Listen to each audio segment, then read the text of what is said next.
ci waxtaanu koor gi kon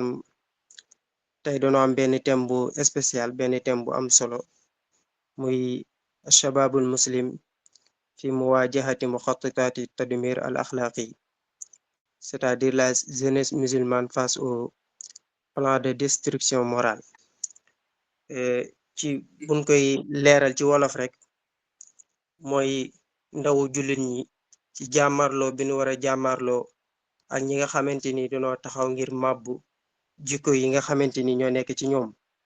muy thème bu am solo boo xam ne ku xool penc mi rek xool li fi xew ci yàqu-yàqu ak i jafe-jafe dangay xam ne thème bi ñëw na ci waxtoom waaye ñëw na ci jamonoom. waaye tamit ni jox ko benn conférencier boo xam ne macha allah ku yàlla la ci thème bi muy Mbaye Babacar Samb, ñu koy nuyu bu baax. xam naa dañuy njëkkanteeg temps bi rek def présentation bi bu ko defee daal di koy jox mu doxal. bu ñuy wax Mbaye Babacar Samb nag bu ñuy ñëw ci biographie moom ma nga jugee ci fu ñuy wax Louga, daal di jaar fi ñëpp jaar muy jàng Alquran. gannaaw bi mu ci pare daal di dugg école. moom nag mi ngi def primaire ci institut Al Azhar bu nekk Guyar Sarr mooy village am. foofu la defee primaire jàngee fa ba am entrée en sixième ak certificat, daal di dem Almanarul Huda muy lycée bi nga xamante ni ñëpp xam nañ ko ci Louga. foofu la jàngee moom it ba amee fa li nga xamante ni mooy baccalauréat en 2021, waaye mu nekk première du centre avec mention très bien. gannaaw loolu tamit ñëw na fi nga xamante ni mooy Maroc Agadir université Ibn Zohrou, daal di fiy jàngee ba am fi li ñuy tuddee licence ci sociologie ci faculté des lettres et sciences humaines. gannaaw loolu tamit ci la demee fële ca France di fa continuer am njàngam ba fi mu nekk nii ma ngi fay def L3, maanaam mi ngi def licence troisième année ci université bu nekk Toulouse bu ñuy wooye Jean Jaurès. te ku wax Mbaye Babacar Samb xam nga ko ci ISES mu Agadir parce que nekkoon na fi chargé ak de communication ci ñaari mandat yu tegaloo muy 2023 2024 ak 2024 2025. donc kooku mooy Mbaye Babacar Samb ci gàttal mi nga xamante ni moo war a waxtaanee thème tey bi. thème bi nag daf ko séddale ci ay parti yoo xam ne ci la war a waxtaan. bi ci jiitu mooy namadij min muxattitaati tadmir al axlaaqi, maanaam exemplaire yi nga xamante ni moom la gaay yooyu nga xamante ni dañoo bëgg màbbu jikko yi dana ko indi. bu paree dana ñëw ci li nga xamante ni mooy solution yi, saafara yi pour jàmmaarloo ak yooyu, moo xam ci côté diine la, moo xam ci côté société la, moo xam ci côté politique la, benn bu nekk dana ci ñëw. kon ci gàttal loolu moo newoon temu tay bi. kon Mbaye Babacar Samb tafaddal mashkuran. ñu ngi ñaan yàlla may la fatxu waaye fecc sa laamin ba li nga bëgg a génne nga mën ko génne. bismillah. waaw salaamaaleykum. bu son bi baaxee rek. oui baax na. waaw salaamaaleykum wa rahmatullah. ñu ngi nuyu waa ISES ñëpp di leen ziare bu baax a baax. di teg nuyoo bi ci loxo sëñ Dame rek mu jàllale ñu ko. di jaajëfal waa bureau bi aussi ci liggéey bi. di leen jaajëfal aussi ci occasion bi ñu may pour ñu ñëw partager ak yéen waxtaan bii nii. xëy na biñ ñu ko mbokk mi waxee sax woon nañoo joxe ngànt ndax jàpp nañ ni am na ñu nekk foofu ñu war a mën a def thème bi. xëy na ñun moom ba léegi dañoo libéré gul ci cadre ISES. loolu moo tax ñu jàpp suñ bopp membre ISES rek. en tout cas di jaajëfal bureau bi ci liggéey bi ñuy def teg ko ci loxo président Samba mu jàllale leen ñu ko ci ñëpp. di leen nuyuwaat bu baax a baax. di leen nemmeeku di leen baalu àq te di leen baal àq di ñaan koor gi ñu nekk yàlla nañ ko yàlla nangul ci lépp luñ ciy jaamu nangul ñu ko ci ñum ñu ko yéene. xam naa di jaajëfal aussi sëñ Dame bi nga xam ni moom mooy jiite jotaay bi di am yaakaar rek ni xëy na bu ñu juumee ci kàddu yi moom dinañu jubbanti. alhamdulilah biñ ñu boole kenn. xam naa comme thème bi ni mu ko annoncé jarul ñuy ñëwaat ci introduction bi ndax dañuy xaw a njëkkante ak temps bi waaye ci jotaay yi fi jaar aussi ñuy rafetlu ñu fi jaar ñëpp ci waxtaan yi fi doon jaar ñu ngi ko doon suivre avec beaucoup d'intérêt. tey nag ñu war a wax ci as-sababul muslim fi muwajahati muxattitati tadmir al axlaaqi la jeunesse musulmane face au plan de destruction morale. xam nga yàlla bim ñuy wàccee ci kaw suuf bi muy wax malaayka yi wa iz xaala rabbuka lil malaayika inni jaa'ilun fil ardi xalifa malaayka yi dañ ko jox seen avis donte yàlla demandé wu leen avis mais avis biñ ko joxoon damay wax ni bu doon jëw la ñun lekk nañ suñu jëw ci waxin muy atajaalu fiha man yusidu fiha wa yaksifu dima waaye comme que yàlla wax na aussi inni alamu ma la taalamun ñu mën a am benn bénéfice de doute mën a dundal yaakaar aussi ci loolu. pour ñëwaat ci thème bi comme ni ko sëñ Dame waxee dañ ko def ñaari partie première partie bi mooy yenn exemple ci plan de destruction morale yooyu deuxième bi moom mooy yan solution lañ ciy proposer pour faire face. mais bala ñoo ñëw ci première partie bi te mooy plan yi dañuy wax d'abord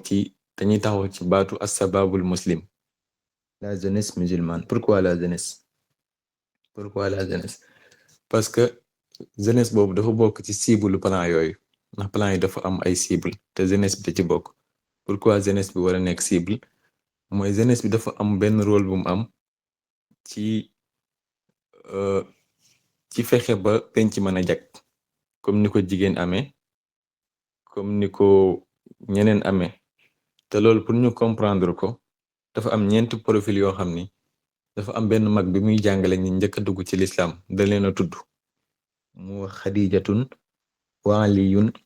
wa ibnu xaarisatin wa man bidaawatihi usmaanu zu salami. xadija mu représente la femme, Seydina Ali mu représente la jeunesse, ibnu xaarisa mu représente l'étranger maanaam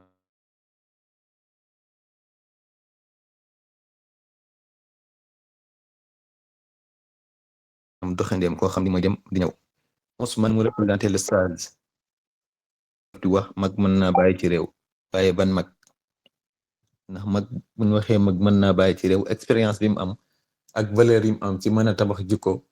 pour mën a jariñ société bi moom moo tax ñuy wax. kon loolu moo tax ñuy wax pourquoi la jeunesse musulmane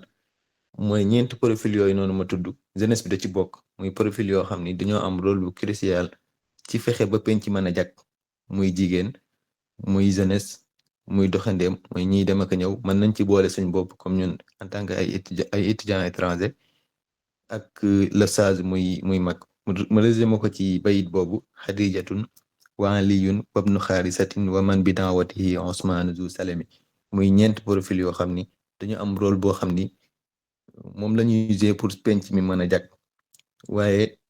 ci rôle bi ñuy jouer noonu contraire bi mën na am bu fekkee ñeent ñi dañ leen a doyadal rek seen rôle seen rôle ci société bi tamit day mujj yàq lu bëree bari mën na bokk sax ci plan de destruction yi au lieu que ñuy tabax mais ñoom ñooy màbb. pour résumer ci plan yooyu wala pour revenir ci plan yi ñuy tudde plan de destruction morale ndax bu ñuy wax plan yan plan la ñuy wax aussi ci lan la ñuy def référence parce que ñu bari bu ñuy wax ci plan yi dañ koy ak ci yi nga xam ni moom la occidentaux yi di teg pour mën a yàq jikkoy jullit donte loolu ci la bokk mais man dama jàpp premier plan bi mooy plan wu Iblis. premier plan de destruction morale plan wu Iblis la te moom moo ko annoncé boppam ci défi bi mu défi woon yàlla bi mu ko génnewee ci aljana aussi mu war a wàcc doomu aadama aussi war a wàcc ci kaw suuf ci wax bi mu ko waxe woon fa bi izzatika la aghwiyannahum ajmain. Je pense que loolu mooy premier plan de destruction morale boo xam ni am na te plan bi lu tax mu yéeme mooy ki koy piloté muy Iblis te Iblis dafa xam dafa jàng li Serigne Cheikh Ahmad Tidiane Sy Al Maktoum daan wax ni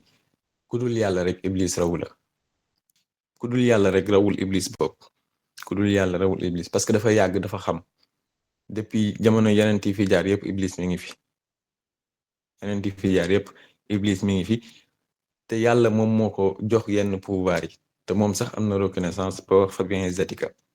kon premier plan moom mooy plan wu de destruction morale mooy plan wu Iblis naka lay fonctionner daaw fii nii dafa am benn cours bu fi sëñ Babacar defoon alxasani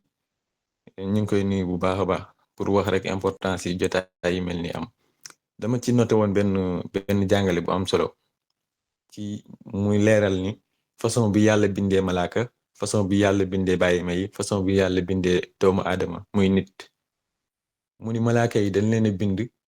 ci leer boo xam ni dañuy topp yàlla di jëf ay ndigal di bàyyi ay tere mais defuñ ci ñoom saxwa defuñ ci ñoom bànneex moo tax seen ruux day mën a dund ci lu neex yàlla bu fekkee bàyyi ma yi contraire bi moo am yàlla da leen a bind ci saxwa ñoom bànneex rek lañuy topp moo tax defuñ ci ñoom xel boo xam ni wala ruux boo xam ni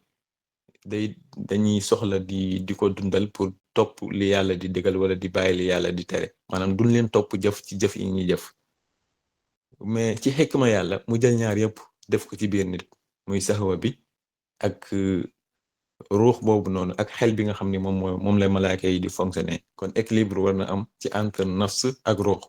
bi nga xam ni moom moo nekk ci doomu aadama loolu nag ci xikma yàlla la te plan Iblis ci loolu lay fonctionner ci noonu lay fonctionner mooy am ñaar soit ngay dundal sa ruux soit nga dundal sa nafs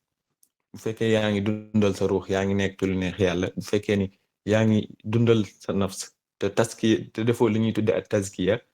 yaa ngi doxal plan wu Iblis kon plan wu Iblis de destruction morale foofu la commencé te noonu lay fonctionner ci cadre bi ñu wax ni ci nature bi nga xam ni moom la yàlla bindee nit ak bàyyi ma yi ak malaaka yi mais comme que Iblis aussi mënul am accès bu àgg ci bu gaaw ci ruux dafa am ci yu muy jaar te mooy nafs biñ tudd li tax may expliquer lii nii ci lañuy comprendre ci yeneen plan yi war a ñëw aussi tamit même fonctionnement bi la ñuy fonctionner mooy toujours nit am na ñaari parties yu nekk ci moom ci côté ruux ci côté nafs ñaar yëpp ay programme la da nga war a toujours di dundal sa ruux ci lu neex yàlla te moom mooy ngay jëfe ndigal di bàyyi tere waaye aussi bu fekkee da nga bàyyi partie boobu di dundal sa bakkan da ngay dem ba sa fi waroon a place bi yàlla waroon a nekk seytaane moom moo fay toog di doxal programme am pour ñu comprendre loolu nag comme que seytaane aussi tamit ay pexem mën na bañ a bari donte am na ay pouvoir mais dafa am ci ay mbir yu muy jaar pour mën a accès ci nit comme nañu wax sànq ci bakkan bi te aussi comme que yàlla moo wax zuyyina linnaas xubbu sahawat min an nisa wal banin wal xanatir al muxantara ak yooyu yëpp Iblis foofu lay jaar pour mën a mabbu jikko jaami léegi lan moo ci solution bi yàlla si boppam moom moo ko joxe fii moom dañuy wax plan bi wax solution bi mooy xad aflaxa man zakkaha wa xad xaaba man dasaaha donte ak nafsu amaara bi su am na donte bakkan mën na la xiir ci yu baree bari te foofu lay seytaane di jaar pour mën a àgg ci yow mais yàlla ni la xad aflaxa man zakkaha exercice bi nga war a def mooy nga fexe ba def bilan di jéem a def li ñuy tudde tazkiya nga jéem a góorgóorlu ba jóge ci nafsu amaara bi su dem ci nafsu lawaama mais nga fexe ba jóge ci nafsu lawaama dem ci nafsul mutmainna te bu loolu amee rek mooy xadd aflaxa mais aussi bu fekkee ni da nga bàyyi loolu contraire bi rek ngay dundal mooy xadd xaaba man dasaaha mooy nga boyal sa bakkan da ngay dem ba lu neex yàlla doo ci nekk ci lu neex saytaane rek ngay nekk mooy da ngay dem ba saytaane occupé sa xol fexe ba nafs bi dominer ruux te bu nafs dominer ruux plan wam moom mooy continuer di dox. Des fois moo tax nga gis nit di àgg fenn fii ci ñaawteef boo ko waxee mu ni mbiri saytaane la, mënuma ci dara, parce que la mu waroon a def ci taskiya bi la deful ba nafsi bi àgg ci das saaxa bi, moo tax saytaane di doxal plan am. Kon foofu la plan wu iblis di doxe. buñ ñëwaatee tamit ci yeneen plan yoo xam ni jàpp nañ ni bokk na ci plan de destruction morale au delà bu iblis, donte mën nañoo wax ni yëpp sax iblis da ciy dugal loxo. mën nañ ci tudd loo xam ni day nekk plan wu idéologique, par exemple ay xalaatin ak ay tëralin yoo xam ni moom lay àdduna bi di doxee te sedduñ ci islam. Non seulement sedduñ ci islam, mais dañuy bëgg di xeex islam, di xeex diine islam pour ñoom seen plan yooyu noonu mën a dox, seen plan yooyu mën a fonctionner. moo tax li ci mel ne mën nañ ci joxe exemple ci plan yoo xam ni idéologique la ci wàllum xalaatin la, lu ci mel ne colonialisme par exemple bi amoon. mën nañ ci tudd mondialisation, mën nañ ci tudd ay laïcité, liberté, démocratie, ay féminisme. yooyu yëpp ak yeneen yoo xam ni mi ngi xew ci àdduna bi, ay tërërin la yoo xam ni ñëpp ci d'accord ni ànd ni société nii la war a doxe. Mais le problème mooy sedduñ ci l'islam, sedduñ ci diine yonent bi sallallahu alayhi wa sallam. te dafa am benn mag bu doon wax ni man lam ya'udda muhammadan fi ilmihi fal ilmu fihi xasaaratun wa malaam. ci lépp lu ñuy teg ci xalaatin ak tëralin buñ ci seddul yonent bi sallallahu alayhi wa sallam rek du fonctionner, wala ak perte rek lay doon. xëy na loolu moom moo ñu dal ci côté boobu noonu. xëy na duma ci xuus bu baax a baax, mais pour joxe exemple ci plan yooyu noonu, muy luwaa yi ma wax ak yeneen yi, ñàkk a sedd biñ ci ñàkk a sedd l'islam. mais au delà dañoo bëgg di jaar ci jullit ñi sax pour mën a doyadal diine l'islam, mais di bëgg aussi tamit di fexe ba image biñ bëgg ñoom, étiquette biñ bëgg a takkal islam, muy étiquette boo xam ni dañuy jàpp ni islam bii de diine violence la, islam bii de diine mën nañoo bëgg a limiter bokk ci arkaanul islam, ci les cinq piliers de l'islam, pour ñuy julli di woor di sëkk nga jóg di dem jàkka, mais bu ñu jëfee rek ñu xeeb ñu. loolu moo am ci jullit ñu bari malheureusement, te mooy doyadi bi nga xam ne am na ci yenn jëflante yi ñuy jëflante. te loolu pour ñu comprendre ko damay joxe exemple fii nii, par exemple ci France. bu ñu xoolee suñu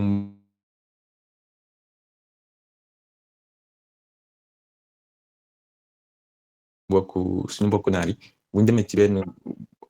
boutique di jënd daal moom lañuy lekk.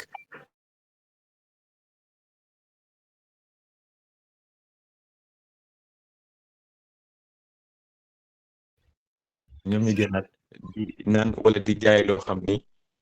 diine seen diine boo xam ni foofu amul benn cohérence. te problème bi mooy est-ce que ñoom ñoo jàppee diine ji, ñoom ñoo bëgg a yamale diine ji ci lekk lu xaraam ak def lu, wala ci jullee ko woor ak yu mel noonu, wala étiquette la boo xam ni dañ ñu ko bëgg a takkal. beneen exemple mooy benn jour dama mës a dégg kenn ko kay wax mu ni bu fekkee jullit ñi nii la ñuy comporté woo ci ay violence, di nekk di takk ay bomb di dugg ci ay jàkk yu mel noonu, di wax yu kenn xamul. mu ni ma bu fekkee nii lay jullit ñi di fonctionner, est-ce que nit dina bëgg a dugg ci l'islam. donc le problème mooy da ngay jaawale l'islam bi ak étiquette bi nga xam ne moom lañ bëgg a takkal l'islam. te ñu bari malheureusement dañuy tomber ci piège boobu noonu. te loolu lépp dafa bokk ci plan de destruction morale yi, mooy di fexe ba indi ay ñoo xam ni moo xam ay kuréelu wahhabiste la, moo xam ay terroriste la, ñu jéem a fexe ba di leen jox ñuy wuyoo turu l'islam, te alors que ñi nekk seen ginnaaw xeex l'islam moo leen tax a jóg. kon loolu exemple la ci plan de destruction morale.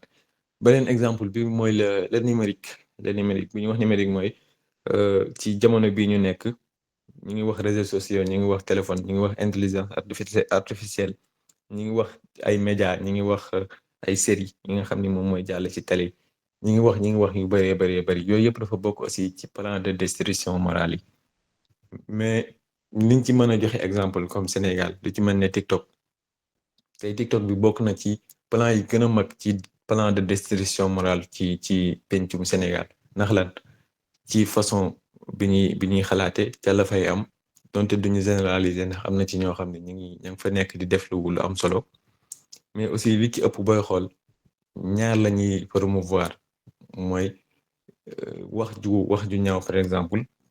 wax ju ñaaw te léegi pour indi exemple parfait mooy sutura si boppam moom moo amatul sutura lañ njëkk a rey ci li ci mel ne TikTok par exemple sutura ak ñàkk sago bi nga xam ni nit ñi am nañ ko ci utilisation biñ koy def léegi bu njëkk li daan xew ci kër da daan yem ci kër mën nañ ko régler ci kër mais léegi dañoo dem ba nga xam ni lépp mi ngi ci internet léegi internet bi sa bopp moom mooy mbedd mi des fois sax nga gis nit te mënuñoo comprendre loolu mooy danger bi nga gis nit sol yenn solin boo xam ni sañu koo génnee ci mbedd mi bu nekkee këram mais sañ na filmer boppam envoyé ko ci internet bi yëpp ba ñëpp gis ko nga gis ni amul benn cohérence ci jëf yi nga xam ni moom la ñuy def te loolu lépp ci façon bi ñuy utiliser téléphone yi la ci façon bi ñuy utiliser réseau yi la te ñi ko jox loolu moo nekkoon ci seen objectif ci ñun te mooy fexe ba jéem a détruire suñu jikko yàq jikko ndaw ñi surtout ndaw jullit ma jëlaat exemple bi ci même TikTok boobu noonu par exemple booy xool débat yi fay am yépp dañ koy contextualiser ci ay personnes ma jël exemple bi ci li fi xewoon ci affaire góor jigéen yi boo xoolee toujours ay personnes rek la ñuy tudd ñoom noonu la ñuy fonctionner man damay connecté ci lu bëri mais lu ci bëri dama ciy jàngat mais boo xoolee ñu ci bëri ci ay personnes rek la ñuy wax moo xam ci politique la moo xam ci phénomènes yi am ci société bi ak lu mu mënti doon ñoom bu ñëwee dañ koy contextualiser di jéem a wax ci ay personnes di wax ci problème mu personnel alors que li newoon débat bi dëgg mooy par exemple feebar boobu ñuy wax naan law na wala nit ñi ñoo ngi koy lawal ci société bi doo dégg kenn ku ci wax te alors que loolu moom mooy danger bi dañ fay bàyyi loolu di wax ci ay personnes te noonu lañ koy defee ci politique bi noonu lañ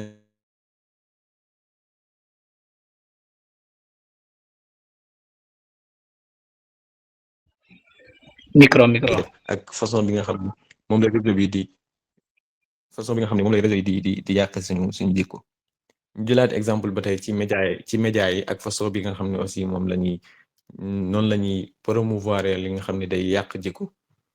ci débat yi li ma wax ci TikTok bi loolu moo am ci télé yi ay faits divers rek moom moo fi am toujours ci ay personnes rek la ñuy wax duñ wax lu mukk ci li nga xam ne moom mooy tax ngeen baal ma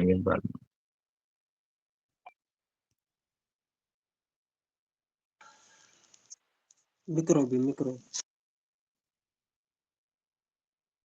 waaw dama amoon benn appel ngeen baal ma maa ngi doon wax ci média yi par exemple ci média yi dafa am rôle boo xam ne ñoom tamit ñu ngi koy jouer ci yàq jikko jeunesse bi ci ndaw jullit ñi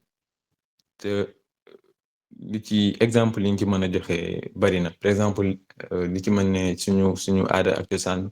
làmb niñ koy jàllalee ci image yi ak ci réseaux sociaux yi violence bi ci nekk ëpp na moo xam violence verbale la moo xam violence physique la te loolu lépp dafa bokk aussi ci li yàq jikkoy jeunesse bi lu ci mën ne affaire sëriñ tey jii nii ñëpp a ngi nekk ci internet bi ni ay sëriñ la genre Pape Serafal yi dañuy toog rek am seen benn bëkk néeg ni feebar yëpp mën nañ ko faj par exemple ñoom sëñ dam borom jinne yi ñu mel noonu ci société dañuy màbb jikko ndax jeunesse bi dañuy dem ba toll foo xam ni li nekk seen problème mooy dañuy dem ba duñ defeti yitte dañuy jàpp ni lépp kurus mën na ko régler dañuy jàpp ni lépp kurus war na ko régler te benn mag da doon wax ni ñaan day dalal xel da ngay dem def taxawaay mais ñaan dalal xel rek lay def mais bu ñoo toog jàpp ni kurus moo ñu war a may visa jàpp ni kurus moo ñu war a may alal loolu lépp dafa bokk ci plan de destruction yi te malheureusement suñu société ñooñu la ñuy gën a promouvoir ñu mel noonu la ñuy invité ci plateau yi ñoom ñooy wax te kenn ku nekk léegi sax am nga sa site bopp am nga sa média bopp te noonu ngay amee audience loolu aussi bokk na ci li nga xam ni mooy yàq jikko yi bi ci des ci mel ne ci li am ci cinéma bi ci wàllum théâtre ak yu mel noonu ñu lay wan benn vie boo xam ni vie bu amul la dañ koy imaginer noonu rek vie bu imaginaire la te jeunesse bi ci bëri jàpp ne loolu moom moo nekk dëgg mooy tax aussi ñuy am yenn jikko yi di bëgg am vie bu mel noonu te alors que loolu nekkul loo xam ni moom moo am pour résumer rek mooy liy jàll ci réseau yeeg ci télé yeeg média yi amul lenn loo xam ni da ci méngoo ak suñu diine lu ci bëri bokk mais aussi am na ci amul lenn loo xam ni day continuer di tabax suñu jukko mais day continuer di màbb suñu jukko te loolu lépp ay plan la yoo xam ni ci wàllum tëralin àdduna ci wàllum xalaat it mi ngi jóge faneen ñëw suñu réew yi am na ci loo xam ni tamit suñu réew la commencé am na ci plan yoo xam ni faneen lay jógee pour màbb suñu jukko mais am na ci plan yoo xam ni suñu réew si boppam lañ koy fekk xam naa pour njëkkante ak waxtu bi dañuy avancer tuuti rek ci solution yi ndax jàpp naa ni man loolu moo ëpp solo donte ñun ñëpp mën nañoo defandoo constat bi xam ni am na ay problème am na ay jafe-jafe am na ay plan pour yu war a ñëw pour màbb jikko yi mais lan la ñuy proposer d'abord première solution bi dama ko indi ci ñett cadre première bi mooy ci cadre religieux ci côté diine ci côté sociétal ci côté politique ci côté diine par exemple mooy ñu dellu ci yàlla suñu borom ndax ñun ñëpp jaaxle nañ mais bu ñu jaaxlee ci kenn rek la war a dellu muy yàlla suñu borom li benn mag aussi doon wax ni man lam yakun rabbu samawati rabbahu yaxuutu xuttaahu lil fawaaxisi seytaanu lenn rek moo fi nekk yàlla moo fi nekk nga choisir ko mu doon sa jàmm nga mucc boo ko choisirul mu nekk sa jàmm ci alfawaaxis rek ngay dem te loolu yoonu seytaane la kon ñu delluwaat ci yàlla mais ci façon bi ñuy delloo ci yàlla ak ci façon bi ñu war a jaamoo yàlla je pense que foofu lañu war a xoolaat ndax bu fekkee comme ni ma wax ibaada bi dañ ko bëgg a tënk ci arkaanul islam rek jàpp naa ni comprendre ñu message yu yonent bi sallallahu alayhi wa sallam te message bi dëgg moo nekkoon tabax nit tabax personnalité boo xam ni ak lu mën a ñëw mën na ko faire face du mën a yàq dara ci moom mu ñu nekk ay nit ñoo xam ne ñu indestructible lan du dara lu mën a yàq seen jikko wala lu mën a màbb seen jikko te loolu la yonent bi sallallahu alayhi wa sallam daan def kon ci ibaada bi ñu bañ ko tënk rek ci jullee ko woor di dem azaka di natt azaka di joxe di dem màkka wala yu mel noonu bañ ko tënk daal ci les 5 piliers de l'islam dafa am benn mag bu jàngale mu ni loolu plan d'urgence la boo xam ni dañ ko yàlla moo ko teg pour defal formation accélérée doomu aadama bi mais après les 5 piliers de l'islam foofu la diine ji commencé te mooy ci jikko boo waxee ngëm gi feeñ ci wax ji boo jëfee ak ci penc mi boo jëfee ci penc mi ngëm gi feeñ ci jëf ji loolu moo tax mu firi woon benn aaya falyabudullaaha muxlisiina lahu diin xunafa mu ni ñu jaamu yàlla te gëm ko te wóolu ko ndax Sénégal ñu ci bëri ñu ngi jaamu yàlla gëm nañ ko mais wóolu gi dañ koy négocier muxlisiina lahu diin ñu sellalal ko diina ji te foofu noonu mooy point bi gën a am importance te mooy donte yaa ngi julli yaa ngi woor mais fexeel ba boo jëfee doo jëf-jëf bu doyee di boo xam ni dañ ciy xeebel islam xunafaa mu firee ko ngeen sincère te clair mu ni sincérité bi suñu diggante la ak suñu borom mais clarté bi suñu diggante la ak penc mi bu fekkee ni sincère nañ suñu diggante ak suñu borom clair nañ ci jëflante bi ñuy jëflanteeg waa penc mi pour penc mi mën a jag mu ni bu loolu lépp amee nag wa yuqiimu salaa bu ñu jullee julli gi am fu mu tegu bu ñu wooree woor gi am fu mu tegu wa yuutu zakat bu ñu nattee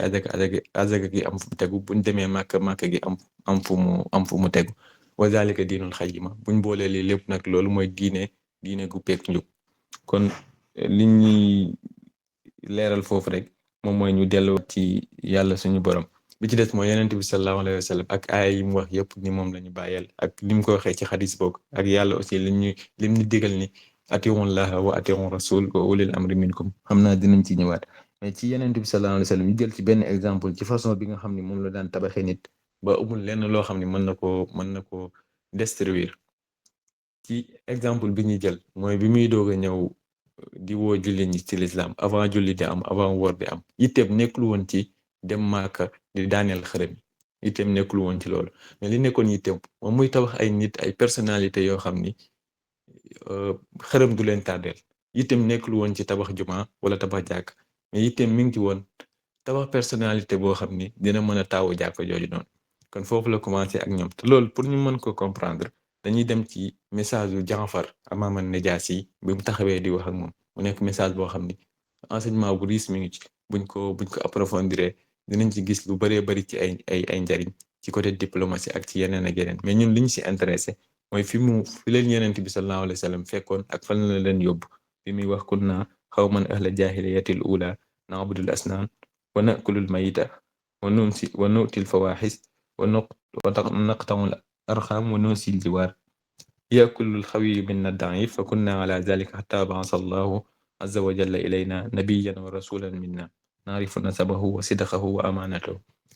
discours boobu noonu buñ ko jàngatee analyser ko bu baax a baax dañuy comprendre ci ban penc la yonent bi sallallahu alayhi wa sallam fekkoon ñii ak fan la leen yóbbu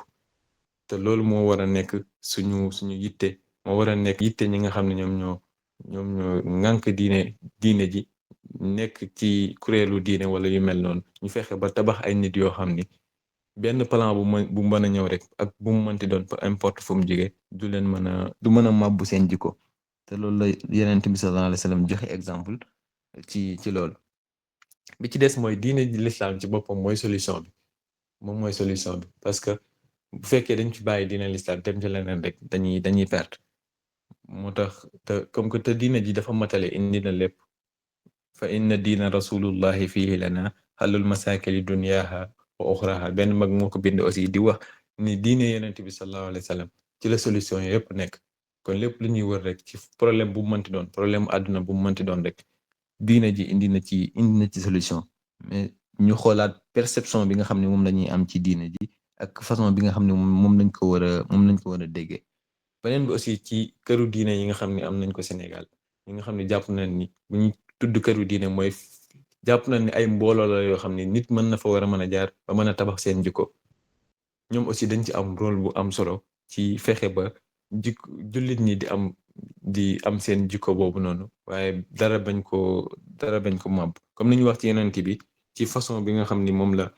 foofu la fekkoon jullit ñi ak fan mu leen yóbbu noonu la amee aussi ci mag ñi biñ ñëwee fekk nañ fi ay obstacle fekk nañ fi ay défi moo xam tubaab bi la moo xam ceddo yi la moo xam leneen ak leneen la loolu ay défi la woon loo xam ne day màbb jikko mais ñoom amoon nañ ci ay méthode ay stratégie yar nañ te amul bruit yar nañ te bal tàkkul loolu tamit stratégie yi nga xam ne mag yi amoon nañu mais est-ce que mag ñooñu façon bi nga xam ne moom lañ doon yare façon bi nga xam ne moom lañ doon tàggate seeni njaboot seeni taalibe ba buñ paree ci ñoom sañ nañ ko yebal fu nekk ci àdduna mu dem fa continuer yor foofu daara est-ce que façon boobu noonu la ñu war a continuer di yare ba léegi loolu question la est-ce que façon boobu la ñi leen wuutu tey noonu la ñu war a mën a doxale loolu question la parce que yaakaar naa défi yi bokkul ndax jamono boobu TikTok amul woon jamono boobu réseaux sociaux amul woon jamono boobu intelligence artificielle amul woon te bu ñuy wax intelligence artificielle léegi bokk na ci li gën a màbbu jikko yi da ngay gis sax par exemple kenn koo xam ni day jël benn photom jël kaaba gi teg ci ginnaaw ñu def ko ay tendance di ko challenge mais li nga ciy comprendre mooy kooku noonu li muy imaginer noonu li nga xam ne moo nekk rêve bu bés bu demee ba ca kaaba ga loolu lay bëgg réaliser rêve bi mu amoon ci photo bi te mooy jël téléphone am jàkkaarloo la kaaba gi di film boppam ba fàtte farata bi taxoon mu dem Màkka di def umra wala muy def aj li Serigne Cheikh doon wax rek ni da ngay gis nit fii Sénégal bu waree dem Màkka mu dem tàggu waa koñ bi yëpp dugg ci kër yëpp tàggu waa koñ yëpp te fàtte naa tàggu yàlla mi nga xam ne moom la bàyyi néegam mooy ci yéene bi la départ ci yéene bi la moo nekk problème ba déjà kon loolu yëpp ay plan de destruction morale la yoo xam ni war nañ ci mën a xolaataat bu baax a baax surtout ñi nga xam ni ñoom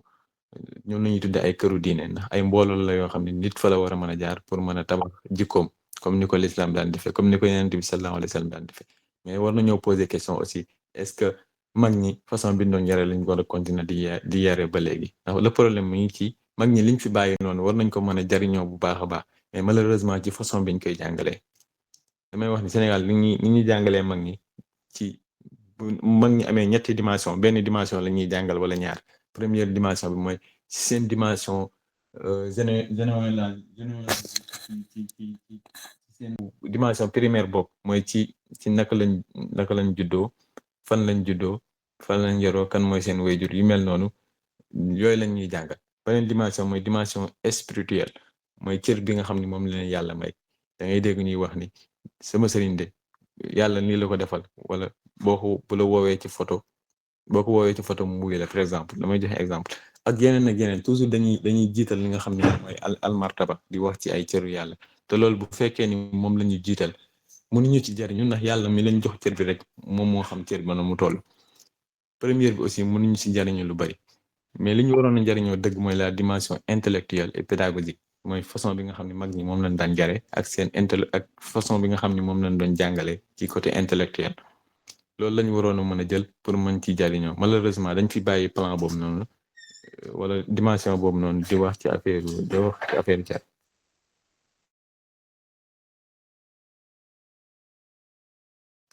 léegi pour revenir aat ci beneen dimension bi ci côté société bi mooy am na ci ay jafe-jafe yoo xam ne aussi am na ci mais solution yiñ ci mën a joxe mooy façon bi nga xam ni moom la mag ñi daan njare bu njëkk façon bi nga xam ne moom la mag ñi daan waajalee nit façon boobu noonu je pense que tey aussi war nañ ko xoolaat ñu xool lan lañ ci mën a jëlaat lan lañ ci mën a jariñoo pour mën a tabax nit ba loolu du mën a yàq seen jikko ñu ñëwaat ci comme par exemple ci Sénégal façon bi nga xam ne moom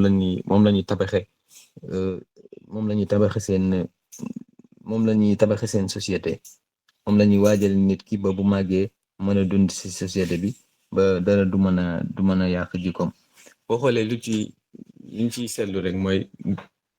penc la boo xam ne dañoo fonkoon mbokkoo dañoo fonkoon li nga xam ne moom mooy dëkkandoo donte ay valeur la yoo xam ne ñëw na ci l'islam digle na ko mais suñu société ci boppam moom moo ko njëkk a promouvoir ci façon bi ñu doon dëkkee tey jii boo demee li ci mel ne ci village yi boo xoolee façon bi ñuy dëkkee ay kër lay doon kër la yoo xam ne dañuy def benn cercle bàyyi penc mi ci digg bi par exemple ñoom ñëpp dañuy def benn cercle bàyyi penc mi ci digg bi penc mi fa lay marché bi di nekk fa lay jàkka ji nekk fa lay lépp di nekk pour wax ne penc moom ñoom ñëpp ñoo ko bokk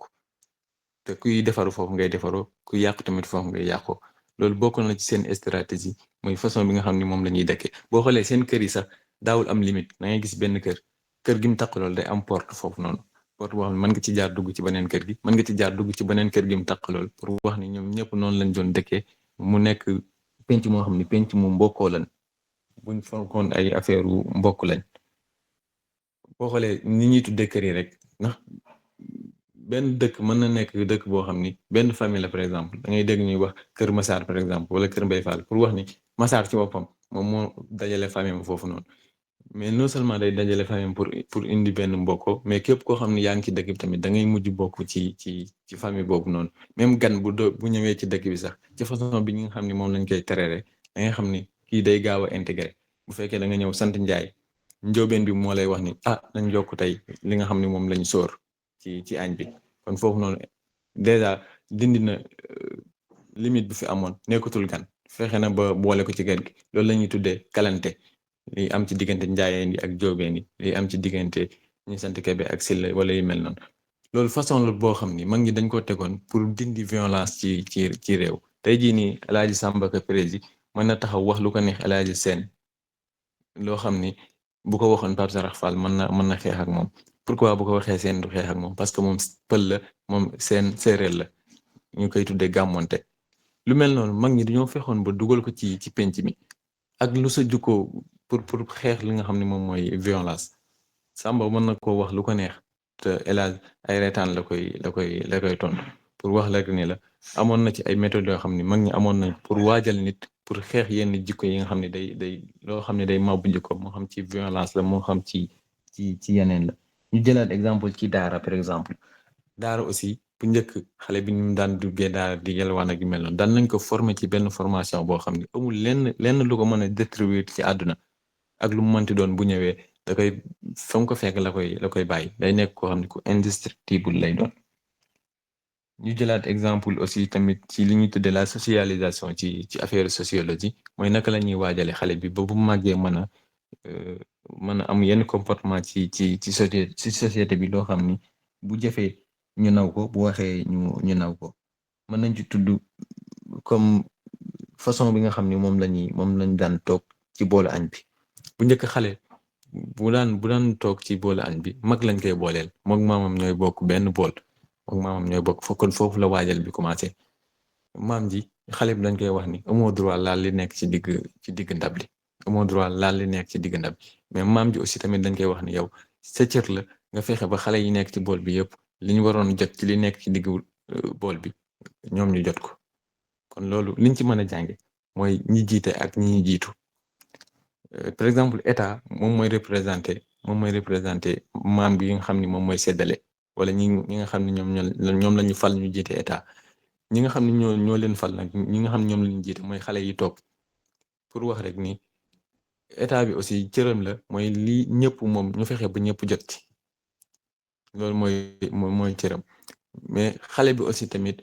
dafa war a am fu mu yem am loo xam ne war na ko respecté ba sax dañ koy wax sax booy lekk bul tuur pourquoi bul tuur mooy amoo droit di yàq wala li ngay tuur ni di ko sàggane am na ñeneen ñu ko soxla ñoo xam ni buñ ko amoon dina leen jariñ.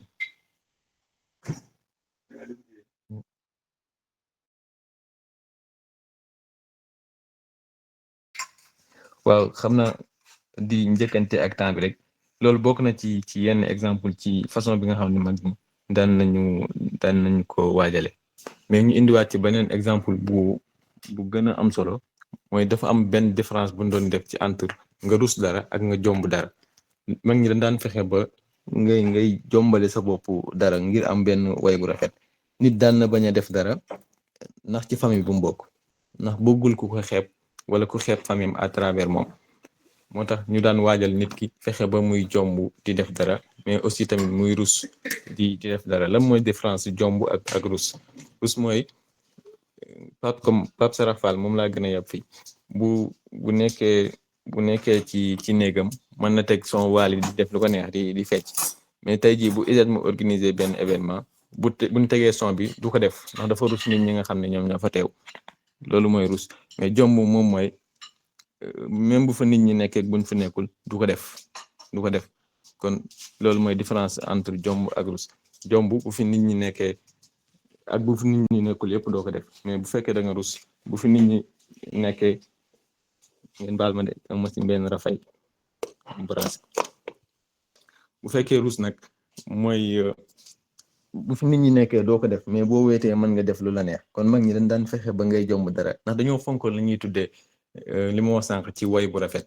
ndax famille boo dem rek dañuy fexe ba duñ def loo xam ni day gàkkal famille bi. xam naa temps bi mi ngi dem bu baax a baax ma xaw a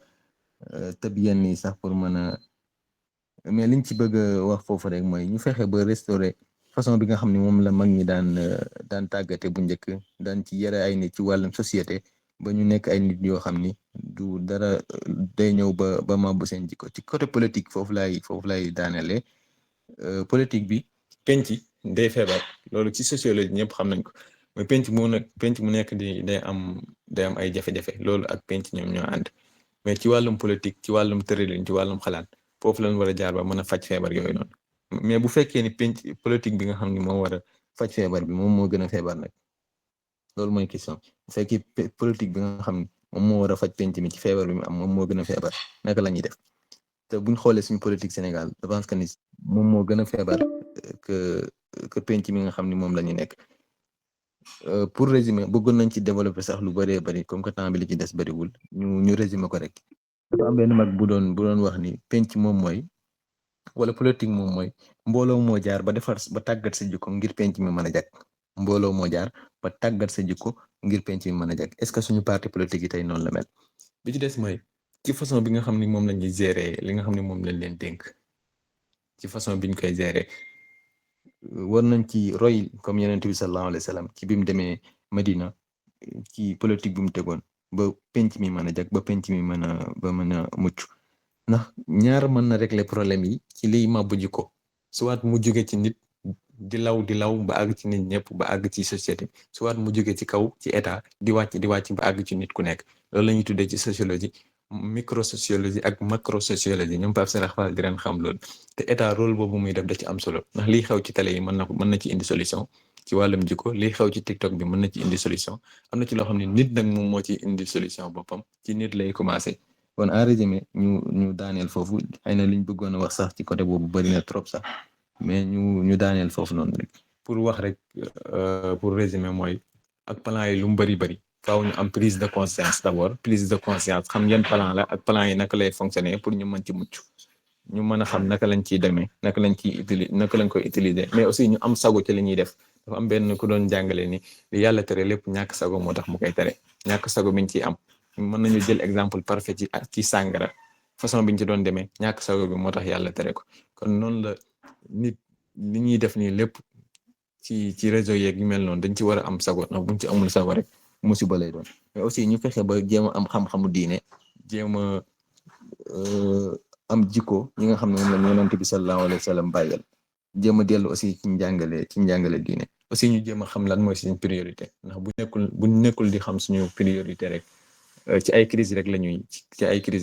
lañuy dëkk kon di jégalu bu baax a baax ci temps bi ci guddal bi ci kàddu yi jaxasoo yi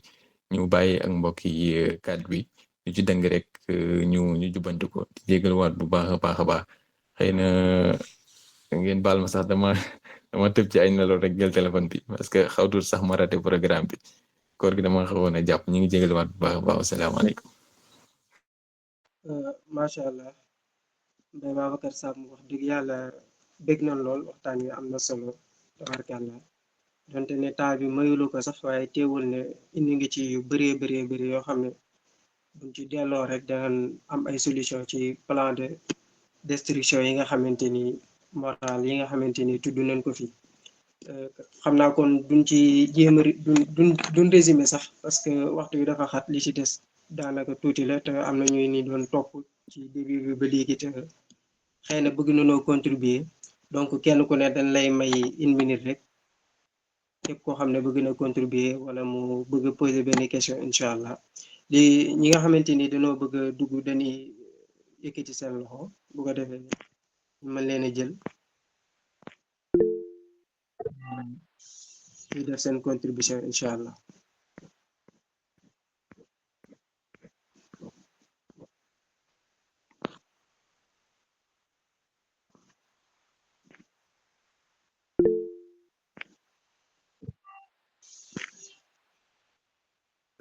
Saliou Sylla bis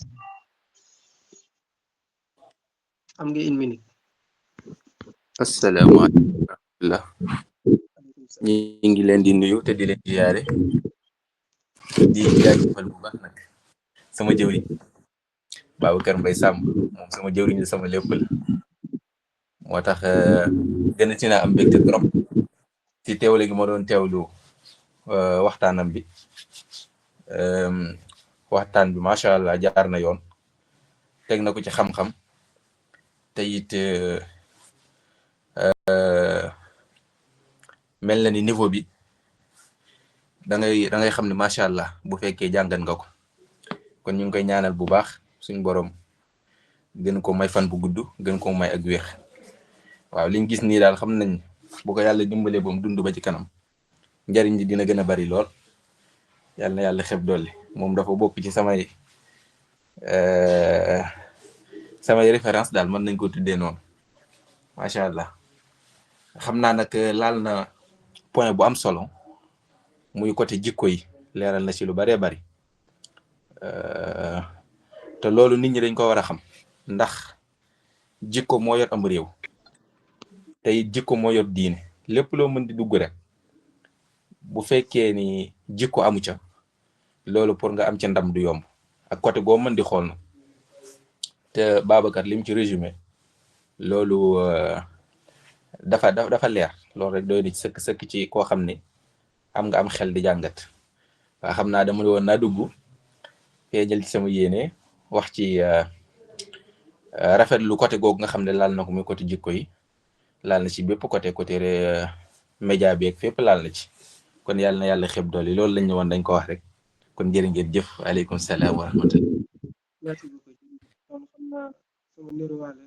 Babacar bisimilah.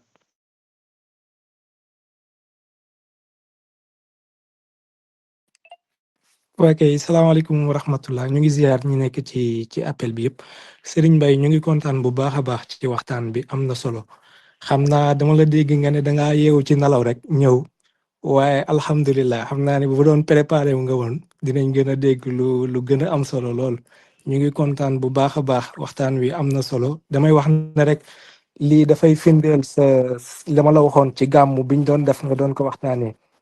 ma ne leen ni borom xam-xam bi ma ci gën a neex ci borom xam-xam yi ci wàllum lislaam mooy koo xam ni am na bagage ci wàllu xam-xamu lislaam ba pare xam société bi nga xam ni moom lay waxtaanal te loolu feeñ na ci biir waxtaan bi muy sociologue bu mag waaye koo xam ne tamit wax dëgg yàlla xam-xamam ci diine yaakaar naa képp ku déglu waxtaan wi di nga ko rafetlu muy xam-xam bu set wicc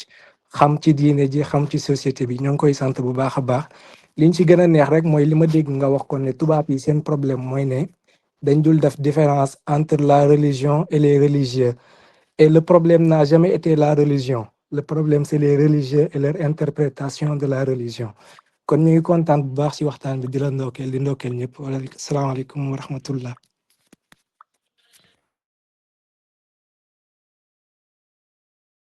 jërëjëf sëñ Baara bismillah.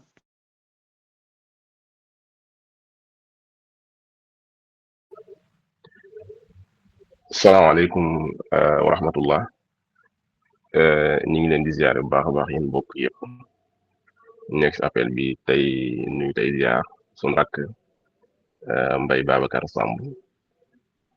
waxtaan bi ris na lool sax waaw jariñ nañ ci bu baax a baax a baax a baax di ñaan saa borom leen mu dëgëral leen yokk leen bu baax a baax ba fi ngeen nama yegg ngeen yegg fa xam naa man sama commentaire damay viser ci benn point boo xamante ne sëñ Bay tudd na ko ci biir waxtaan bi muy point bu am solo ci dundu nit ki ak ci mën a jëmmal la jikko yi muy bi muy viser ci bakkanu doomu aadama ak 3 dimensions yi nga xam tudd na ko si muy nafsul ammaara bi su nafsul lawaama ak nafsul al mutmainna dama koy jël benn comparaison boo xam ne benn penseur algérien da ko defoon muy ñu koy wax Malik Bun Nabi def naa ñu bari ci xam ngeen ko dafa wax ne maanaam société yi problème bi ñu am mooy dañuy ëppal ci sàkku ay droit maanaam sàkku seen ay droit dañ ci ëppal ba noppi neenal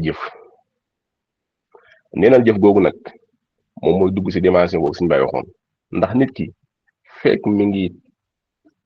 xool chaque jour li muy dundalee bakkanam lekk maanaam ci ay neex-neex ci ay bànneex ci ay bëgg-bëgg àddina ak yooyu noonu maanaam day neenal li aju ci liy sellal bakkanam li aju ci li koy may ëllëg njariñ loolu sax day dem ba jéggi sax ci li ñuy wax tazkiya muy sellal day dem ba àgg sax ci léegi doomu aadama yi bu ko dee xool société yi léegi danoo mujj bëgg lu yomb mën naa ko waxee noonu koo gis fi mu nekk nii yor na compte TikTok am daal koy monétiser ne comme que léegi liggéey dafa metti boo baal ma wut xaalis ci voie bu yomb bi léegi xale yëpp ci côté boobu la nekk léegi sax loolu moo tax nga dégg sax mi ngi koy expliqué ne léegi sax da ngay gis génn nit moom day xëy léegi yorub téléphone am ne léegi damay ab sëriñ laa damay jaay ndox loolu lépp maanaam ne wan ginnaaw liggéey bëgg lu yomb moom moo koy waral moo tax damay tëjee ci di wax ji maam Cheikh Ibrahima Fall doon wax naan ba yàlla di fay wax bàyyi jëf kon point boobu wax dëgg fa yàlla point boobu la bu am solo boo xamante ni bëggoon naa ci commenter xañ na waxtu yu bëriwut waaye wax dëgg fa yàlla kontaan nañ lool ci waxtaan bi gis na ne waxtaan wu riis la wu am solo la tamit taw dikk na ci jamonoom ñuy ñaan yàlla defal ñu dégg ak topp ñu ngi leen sant bu baax a baax di sant tamit ki doon modéré ki doon di sant modérateur muy Dame Silane ak njiital ICS muy sun rakk sun frère sun am di jàmm ku ñu jox cër Samba ñu ngi lay siyaar bu baax a baax yow tamit baax na jërëjëf. waaw jërëjëf sëñ Baara ñu ngi jaajëfal ñi fi contribuer ñëpp macha allah wax dëgg yàlla am na solo waaye di gën a jaajëfal ki nga xamante ni moo doon taxawee waxtaan wi muy Serigne Mbaye wax dëgg yàlla bëgg nañ lool jàng nañ tamit wax dëgg yàlla thème bi ni ngi ci yu am solo kon ñu xamee ko noonu rek fi ñu toll moom mooy crise de valeur parce que te valeur dafa am solo jikko moom dafa am solo bu màbbee rek dara desu fa comme ni ko Ahmed Cheikh yi doon waxee inamal umamul axlaaqu ma baqiyat fa inhumu zahabu axlaaquhum zahabu donc communauté boo gis ñu koy naw rek jikkoom a tax bu fa jugee rek dara desatu fa kon ñu ngi kontaan bu baax a baax ci waxtaan bi nga xamante ni def nga ko xam naa dañuy jox chargé culturel bi muy Ousseynou Faye ñu sànni si kàddu bu ko defee ni tëj incha allah. asalaamaaleykum wa rahmatullah maa ngi leen di nuyuwaat beneen yoon di leen di jaare bu baax alhamdulillah di sant yàlla beneen yoon di am kontaante ak mbégte si jamono bi nga xam ne jikko yi yàqu na lool mais lu ñu sant yàlla mais mooy gis nañ cadre yu mel ni Serigne Mbaye macha allah nekk ndaw di gëstu si xam-xam wax dëgg yàlla defal nañu conférence boo xam ne delloo si nañu waat waaye tamit def ko si façon boo xam ne façon bu am pédagogie la wax dëgg fa yàlla kon dañ koy ñaanal yàlla na yàlla yokk ko xam-xamam leeral ko damay wax ne si résumé rek maanaam moom daleel nañu si waxtaanam daleel nañu ba yàlla bind doomu aadama ba suñu jamonoy tey ji te loolu da ngay gis ne si minute yu gàtt nga tënkal ñu loolu wax ñu si loo xam ne macha allah ku ko yóbbaale rek mën a jëriñu loolu pédagogie moom moo koy maye kon ak xat bi mu xat ñu sàkku si moom mu defal ñu lu mel nii mu bàyyi yitteem yëpp ñëw ngir liggéeyal ISEGU waaye ngir jëriñ mbokki étudiant am kon dañ koy sant si loolu di ko gërëm bu baax a baax di gërëm tamit ki nga xam ne moom mooy daam nekkoon si peggam doon ko déroulé affaire yi di sant tamit képp koo xam ne teew na fi dalee ko suñu grand yëpp toujours ku si mel ni Baara Babacar bu ñu limee du ñu jug dajal mais ñi ngi sant ñëpp di leen gërëm wax dëgg fa yàlla lii am na solo trop ñu ngi leen di jégalu wasalaamaaleykum wa rahmatullahi taala wa barakaatu ba beneen yoon di leen jox rendez-vous tamit suñu journée ndogu yi ñu war a amal ndiki samedi prochain incha allah ñu ngi saako si ngeen ñaan yéen ñëpp wasalaamaaleykum wa rahmatullah merci beaucoup. waaw merci beaucoup jërë ngeen jëf Seynou yal na yàlla ñu jaajëfal ñu fi indiwaat ay kàddu yëpp sëñ Babacar am na solo macha allah Serigne Saliou moo tax li nga xam ne jotoon na xaw a manqué di ñaan yàlla nañu yàlla suturaal rek yàlla di ñu aar ñu mën di fexe ba di garder jikko yi nga xam ne moom lañu am mais mën di fexe faire face ci lépp loo xam ne day ñëw rek pour màbb ko di leen jaajëfalaat bu baax a baax di jaajëfal waa ISEGU bi yëpp wasalaamaaleykum